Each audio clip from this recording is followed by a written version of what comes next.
Whispers of the Ancients, Episode 5, The Elamites, Keepers of the Mountain Realm. C. 2700 to 539 BCE, Southwestern Iran before the rise of Persia, before Cyrus carved his name into stone, before Babylon's gardens kissed the heavens, there was Elam, not a name sung often in the annals of empire, but a kingdom carved into the Zagros mountains where copper gleamed like sunrise, and gods whispered through stone tablets baked in fire. They were neither Sumerians nor Akkadians, but neighbors, rivals, and survivors of the ages, a people both near and far, forgotten, yet unforgettable. This is their story, a tale of endurance, flame, and the first mountain kingdom etched not in thunder, but in the slow breath of time. 1. The land between mountains and rivers. Elam was a land of contrast. To the west, the Tigris called with trade and war. To the east, the Persian plateau beckoned with raw wilderness. Between them rose the Zagros, ancient and watchful. Here, in the fertile lowlands of Khuzestan and the highlands of Anshan, the Elamites built their world. They were not a single people, but a mosaic of tribes and cities, Susa, Awan, Shimoshki, and Anshan, linked by language, faith, and fierce independence. Unlike their neighbors in Mesopotamia, the Elamites did not submit easily. They endured when others fell. 2. The forgotten language of kings. The Elamites spoke a tongue like no other. Elamite, a language unrelated to Sumerian, Akkadian, or any known branch. It was an orphan of human speech, its origins still unknown, and yet it endured for over 2,000 years. Carved into bricks, steles, and royal decrees, it was the medium through which kings announced law, gods received praise, and wars were recorded sometimes in blood. Later empires would borrow it. Even the mighty Achaemenids of Persia engraved Elamite alongside Old Persian and Akkadian. This ancient tongue of the mountain, strange, stubborn, singular, refused to die quietly. 3. The city of Susa, jewel of the borderlands. At the heart of Elam stood Susa, one of the world's oldest continuously inhabited cities. Founded around 40 to 100 BCE, Susa was both Elamite capital and cultural bridge between two worlds, Mesopotamia and Iran. Its temples rose in mud-brick majesty. Its ziggurats rivaled those of Ur and Babylon. Its artisans shaped glazed pottery, intricate jewelry, and cylinder seals of haunting beauty. And its scribes, the scribes left behind tablets that speak still. Through Susa, the Elamites watched, traded, raided, and endured. Empires rose and fell around it, but Susa remained. 4. Gods of the high hills. The Elamite pantheon was strange and old, a blend of native spirits and borrowed deities. Their chief god was Inshushinak, lord of Susa, guardian of the dead and judge of souls. Unlike the orderly heavens of Mesopotamia, Elamite religion was fluid, regional, and evolving. They worshipped Pinika, goddess of love and stars, Kiririsha, mother of gods, Napirisha, the great creator. Temples were built atop hills, altars draped in offerings of blood and incense. Their gods did not ask for devotion, they demanded it. Religion was not mere ritual, it was identity. To be Elamite was to be of the gods and the mountains. Do stories like this fascinate you? Don't forget to like, subscribe, and comment with what ancient culture you'd love to hear next. Your voice helps us decide what tales to unearth next in Whispers of the Ancients. 5. Of copper, trade, and ambition. Before gold seduced kings, it was copper that shimmered with power, and the Elamites sat upon it like dragons on treasure. From the Iranian plateau, they mined and forged, crafting weapons, tools, and trinkets that flowed west into Mesopotamia and east toward the Indus. Susa became a crossroads not just for merchants but for empires. Through the mountain passes came timber, tin, lapis, and silver, each carried by caravans braving wolves, snow, and bandits. The Elamites understood early what others learned late. Trade is the soul of power. They didn't just make wealth, they moved it, and for that, kings watched them with wary eyes. 6. Blood and bricks, the Sumerian wars. Peace never lingered long in the ancient world, and the lowlands of summer looked longingly at Elam's riches, while Elamite summers fertile plains. From as early as 2700 BCE, the two clashed in cycles of conquest and revenge. In Mebrashi of Kish boasts of Elamite captives, Eonatum of Lagash claimed victories with steles, soaked in hyperbole and hubris.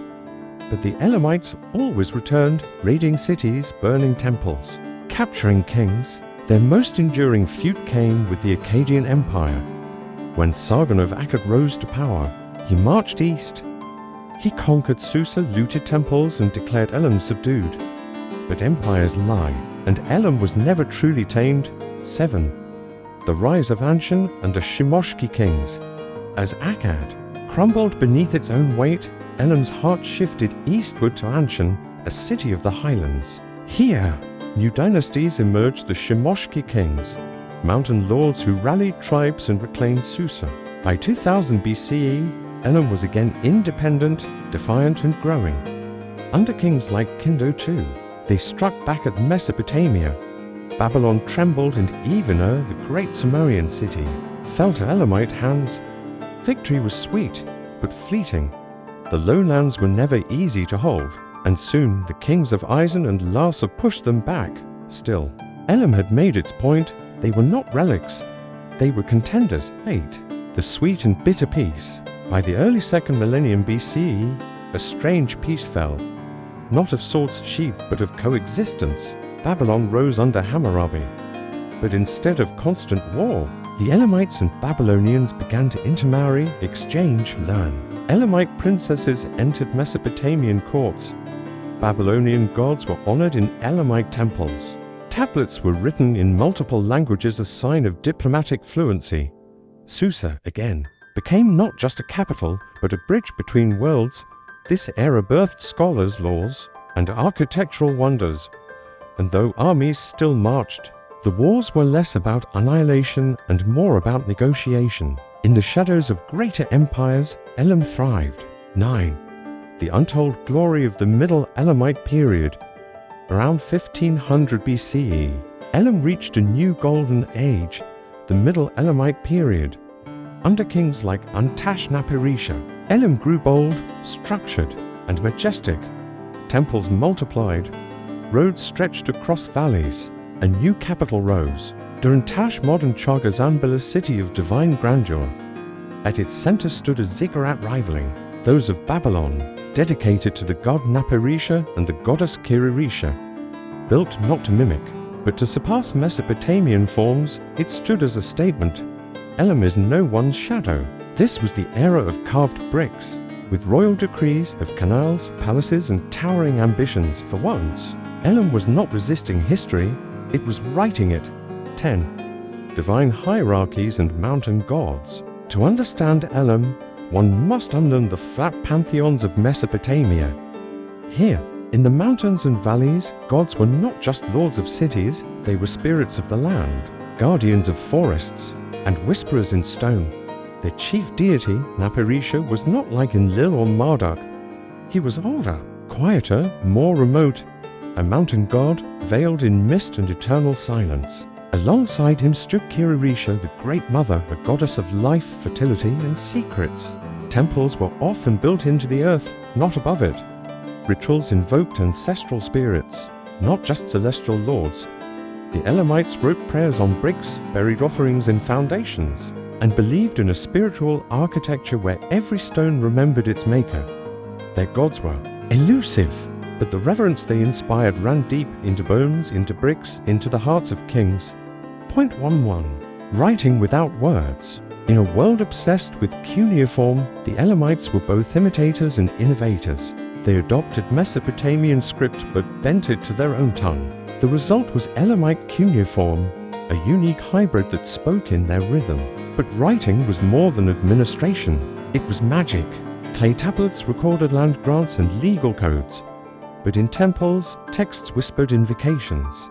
Names were etched onto bricks, seals, and even weapons, making the inanimate divine. There was also the elusive linear Elamite mysterious, undeciphered script used in grand inscriptions. Its meaning still hides in silence, waiting for the right eyes to wake it. In writing, as in belief, Elam stood apart, connected to its neighbors, but always its own voice. 12. Of queens and silent power. In Elam, power was not only in male hands. From the earliest texts, royal women appear with uncommon prominence. Queens held land, issued edicts, and were named as priestesses and rulers. Some bore the title Queen of Anshan and Susa, a title nearly equal to the king. In art, they were seated beside kings. Not behind, in texts, they were advisors, regents, and power brokers. One of the most revered was Nohantutu, a queen who held sway during the Middle Elamite period. Her name was carved onto temple bricks. She was not ornament, she was authority in Elam. The divine feminine was not just worshipped, it was reflected in governance. The mountain queens walked beside gods and kings alike. 13. The tug of empires. By the late 2nd millennium BCE, storm clouds gathered. To the west, Babylon rose again. To the east, the early Iranians stirred in the highlands. To the north, the Assyrians sharpened their blades. Yet Elam endured. Under kings like Shutruk-Nakumt, Elam launched bold campaigns, even raiding Babylon and carrying away its most sacred treasures, including the famed stele of Hammurabi, taken as a trophy to Susa. But hubris, as always, has its price. Babylon retaliated, Assyria encroached, and the once proud realm was caught between giants. Internal dynastic struggles weakened it further. Brother turned on brother. Blood stained the temples. By 1100 BCE, the Middle Elamite dynasty began to crumble. Its gods still worshipped, but its armies fractured. 14. The last stand of the Elamite kings. Centuries passed, empires rose and fell around them, and yet Elam remained. New kings ruled from Susa, their names shorter, their claims more modest, but their lineage still tied to a sacred past. Then came the new Assyrian juggernaut, relentless, cruel, and unmatched in its thirst for domination. Kings like Ashurbanipal saw Elam as a thorn to pluck, a rival to long tolerated. In the mid-7th century BCE, war returned with fire. Susa burned, temples were razed, statues of gods were shattered and carted off. Ashurbanipal left inscriptions boasting, "I destroyed Elam in its entirety." Its voice is no longer heard. But history whispers back, Elam did not vanish, not truly. Its language persisted in Achaemenid inscriptions. Its spirit lived on in the rising Persian world, and the memory of Susa never truly died. If you're still with us on this ancient journey, thank you. Which forgotten civilization would you like us to explore next? Let us know in the comments. And as always, like, subscribe, and awaken history with us. 15. Echoes in the earth. Long after the last Elamite king vanished from the records, the land itself continued to breathe memory. Buried beneath centuries of dust and stone, the great cities of Elam slumbered. Susa, once a capital of kings, became a Persian stronghold, then a Hellenistic city, then a Roman curiosity, yet its foundations always whispered of an older time. When archaeologists unearthed its ruins, they found layer upon layer Akkadian tablets, Babylonian idols, Assyrian burned scars, and beneath them all, Elamite bricks still bore their sacred names. Even in destruction, Elam endured not in conquest, but in resilience. Its influence echoed in Persian administration, in Zoroastrian dualities, and even in the Achaemenid use of Elamite as an official script. The voice of Elam was not gone, only softened, folded into the soul of the empires that followed. 16. Between two worlds, Elam was never a monolith. It was a threshold civilization, bridging the worlds of Semitic Mesopotamia and Indo-Iranian highlands. It borrowed and blended, absorbing the rituals of summer, the scripts of Akkad. Yet it also contributed its own genius. Its sacred architecture, its matriarchal echoes, its deep-rooted, land-bound spirituality. To call Elam merely a neighbor to Mesopotamia is to miss its brilliance. It was a mirror and a mystery, a power forged not in rivers, but in ravines and rising cliffs. 17. The undeciphered tongue. One of Elam's greatest mysteries endures its language. Elamite is unlike any of its neighbors. It is not Semitic. It is not Indo-European. It stands alone like a voice from another world. Its cuneiform version has been mostly decoded, but linear Elamite, the more archaic, pictographic script, remains a riddle carved in stone, found in monumental inscriptions. Its looping symbols and abstract glyphs have resisted full translation. Some believe it contains origin myths. Others think it hides the names of forgotten kings. But until it yields its secrets, a part of Elam remains locked in silence. A voice still waiting to speak across time. 18. Lessons of the Mountain Realm. So, what remains? Not power, not conquest. Elam's temples have crumbled. Its dynasties are forgotten in most books. Its gods are nameless to the world. And yet, in its silence, Elam teaches us something vital. That a civilization need not conquer to endure. That identity is not erased by fire, nor memory extinguished by stone. That a people can carve their spirit into the land and become the land itself. Elam's story is not one of triumph. It is a tale of persistence, of holding to belief and blood across centuries of invasion and change. It is a testament to endurance, a civilization that thrived in the spaces in between. 19. Whispers from Susa. If you walk the ruins of Susa today, amid the cracked mud brick walls under the Iranian sun, you might feel it. That stillness, that breath of the ancients. The Elamites are gone, but the stones remember. In the dust, a chipped brick still bears a king's name. In the earth, a buried seal still holds a goddess's face. In the silence, you may hear it, the faintest whisper of an ancient realm. Listen closely. The mountain still sings. Point to O. Farewell to the forgotten. Elam has long been the footnote, overshadowed by Sumer, Babylon, and Assyria. Its story was buried deep, its voice unheard in the great chorus of antiquity. But now, we've walked its cities, we've met its gods, we've stood beside its queens, we've watched its flames and its rebirth. This is the gift of history, to give voice to the voiceless, to resurrect what time tried to silence, to let the dust speak. If this journey moved you, please show your support. Like this video, subscribe to the channel and share your thoughts below. Which ancient culture should we uncover next? Let us know in the comments. We're listening. Until next time, keep listening to the whispers of the ancients.